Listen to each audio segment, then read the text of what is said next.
जय माता दी दोस्तों। ओम नमः शिवाय। आप सभी का बहुत बहुत स्वागत है। आज हम सभी सावन मास की गजानन चतुर्थी की व्रत कथा सुनेंगे।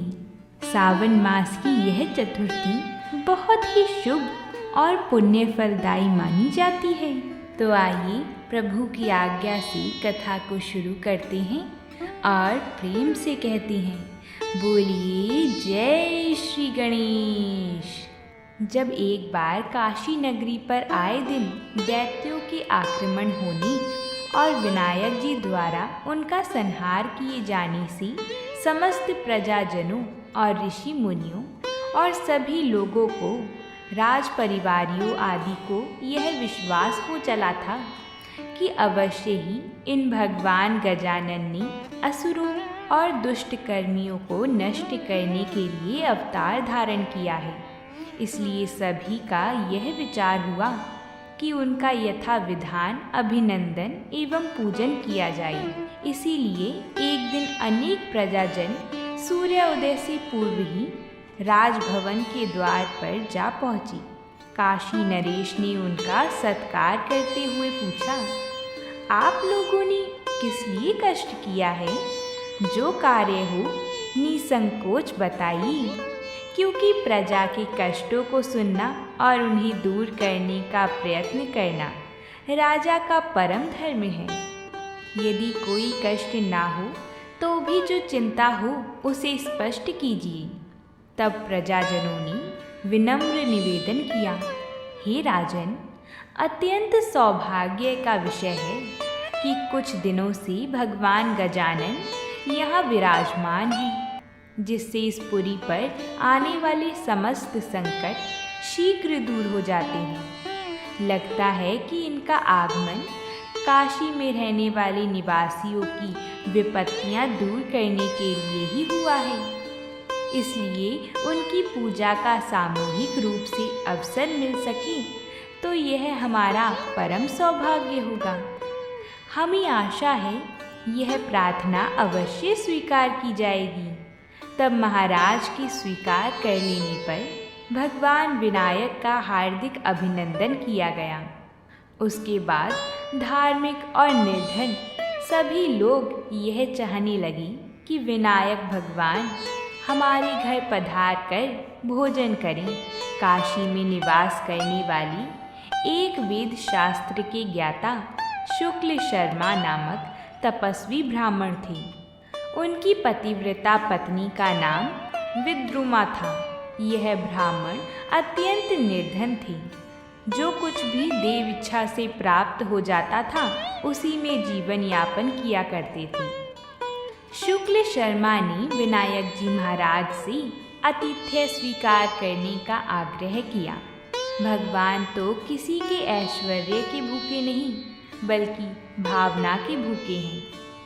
उन विद्वान ने भिक्षा में प्राप्त रूखे सूखे समस्त अन्न को एक साथ पीसकर पिष्ठी सी बनाकर पका डाली तथा कुछ चावलों को पानी के साथ पकाकर पतला भात बना लिया। उसे शंका थी कि क्या भगवान विनायक उसका आस्वाद भोजन स्वीकार करेंगे, इसलिए वह ब्राह्मण बहुत ही चिंतातुर थे। तभी उनके घर विनायक देव पधारे। विद्रुमा ने उठकर भावनात्मक ढंग से उनकी स्तुति की, किंतु लज्जा के कारण भोजन नहीं परोसा। भगवान से भला क्या छिपा था। उन्होंने स्वयं कहा, माता लाओ, तुमने जो कुछ बनाया है वह खाने को दो। माता के संबोधन ने विद्रुमा को निहाल कर दिया था। उसने ही पात्रों में रखी पिष्ठी और पतले भात को सामने ला रखा। विनायक जी महाराज ने उन्हें बड़े स्वाद से खाया और बोली, वाह, कैसा अद्भुत स्वाद है। इतना स्वादिष्ट भोजन तो मैंने आज तक नहीं किया।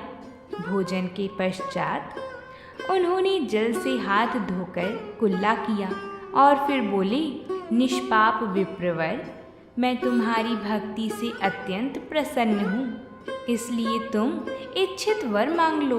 शुक्ल शर्मा ने निवेदन किया, प्रभो, आपने संपन्न लोगों के आग्रह को ठुकराकर मुझ नीच को दर्शन देकर कृतार्थ किया है। यह मेरा परम सौभाग्य ही है। हे नाथ, मैं आपकी अनन्य भक्ति मांगता हूँ। अंततः कृपया करके वही मुझे दीजिए। ऐसा ही हो कहकर भगवान विनायक वहाँ से चल दिए। शुक्ल दंपति ने उन्हें पहुँचाने के लिए बाहर तक साथ आने की चेष्टा की, तो वह उनकी तेजी का साथ ना दे सके। उन्हें लगा भगवान विनायक देव अंतर्ध्यान हो गए हैं। उस दिन वे भगवान विनायक का ही स्मरण करते रहे। रात्रि में भूखे ही सो गए, किंतु प्रातः काल उठे तो उनके आश्चर्य की सीमा ना रही। उनका पुराना टूटा फूटा घर ना जाने कहाँ गया था। आँख खुलते ही उन्होंने स्वयं को एक अत्यंत वैभवशाली भवन में पाया। वे सोचने लगी कि हम कब और कैसे यहाँ आ गए। तभी कुछ सेवकों ने वहाँ आकर कहा, हम सब आपके सेवक हैं, आप आज्ञा कीजिए कि हम आपकी क्या सेवा करें। शुक्ल शर्मा समझ गए कि यह सब विनायक देव जी की कृपा है, अन्यथा मेरी टूटी फूटी कुटिया इंद्र भवन के समान कैसे हो सकती है। भगवान गणेश जी की कृपा के बिना यह सेवक सेविकाएं कहाँ से आ सकते हैं। उन सर्वज्ञ प्रभु ने प्रत्यक्ष में तो कुछ नहीं दिया, किंतु गुप्त रूप में हमें अतुलनीय वैभव प्रदान कर दिया। धन्य हो प्रभु, आपकी कृपा का वर्णन करने के लिए हमारे पास शब्द भी तो नहीं है। आपके चरणों में हमारा बारंबार नमस्कार है। ऐसा कहते कहते शुक्ल दंपति भाव विभोर हो गए और उन्हें अपने शरीर की भी सुधि न रही। उसके बाद वह दंपति भगवान श्री गणेश जी का पूजन हर रोज करने लगी। तो बोलिए भगवान श्री गणेश की जय हो। गणेश जी महाराज की दूसरी कथा है। किसी नगर में एक राजा रहा करता था। बड़ी रानी बहुत ही शील और कुटिल स्वभाव की थी। बड़ी रानी के 2 पुत्र भी थे, परंतु छोटी रानी इसके बिल्कुल विपरीत थी। वो बहुत ही सदाचार वाली, सबका आदर सत्कार करने वाली थी, परंतु उसके कोई संतान नहीं थी। छोटी रानी गणेश जी की भक्त थी और हमेशा गणेश जी की भक्ति में ही लीन रहती थी। बड़ी रानी को राजा का छोटी रानी के पास जाना पसंद नहीं था, इसलिए वह राजा को किसी भी प्रकार से अपने पास रोक के रखती थी। एक बार की बात है, राजा अपने नगर से दूर दूसरे नगर जा रहे थे, तो राजा ने बड़ी रानी से पूछा कि आपको दूसरे शहर से कुछ सामान मंगवाना हो तो बोल दो। बड़ी रानी ने कहा कि मुझे कपड़े, गहने, बच्चों के लिए खिलौने और बहुत सी वस्तुएं चाहिए। उन्होंने यह सभी राजा को बता दिया। राजा ने कहा, ठीक है महारानी, जब हम आएंगे तब हम यह सारा सामान ले आएंगे। राजा उसके बाद छोटी रानी के पास गया और राजा ने छोटी रानी से भी पूछा कि हम दूसरे नगर जा रही हैं, क्या आपको कुछ मंगवाना है?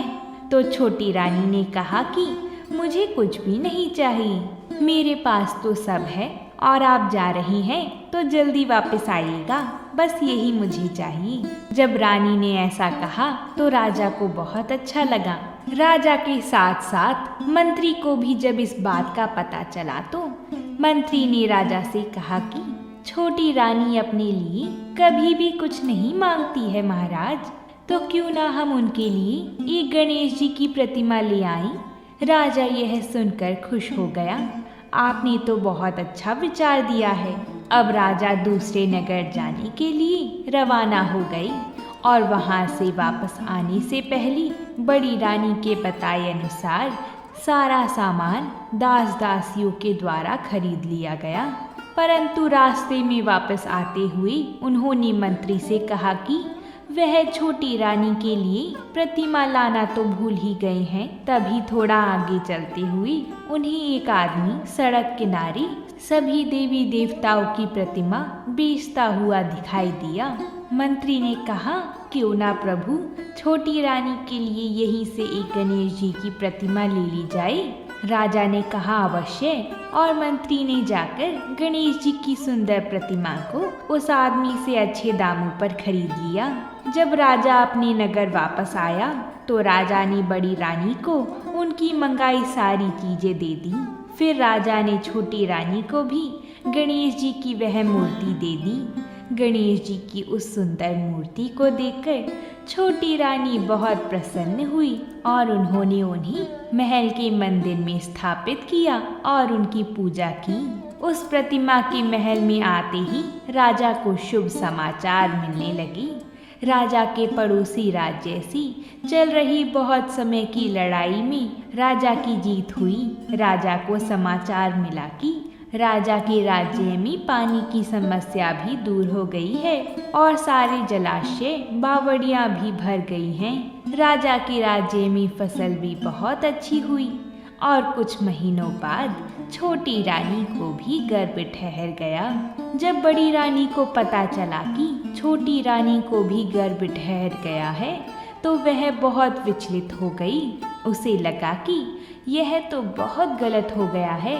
उसने सोचा कि जब से यह गणेश जी की मूर्ति यहाँ स्थापित हुई है तब से ही कुछ ना कुछ अच्छा ही हो रहा है।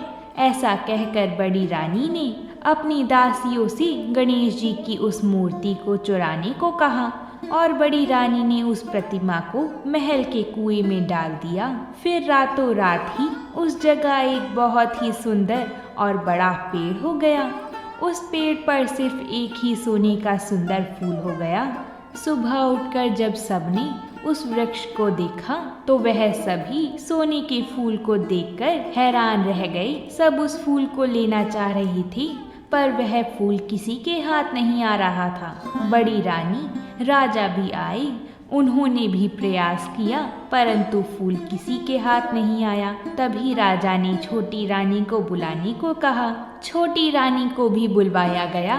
छोटी रानी के वहां आते ही उन्होंने अपनी झोली फैला दी और फिर वह फूल अपने आप ही छोटी रानी के पल्ले में आ गिरा और गणेश जी की मूर्ति में बदल गया। राजा को उस मूर्ति को देखकर बड़ा आश्चर्य हुआ और राजा ने पूछा, यह तो वही मूर्ति है जिसे मैं लेकर आया था, यह इस कुएं में कहाँ से आई?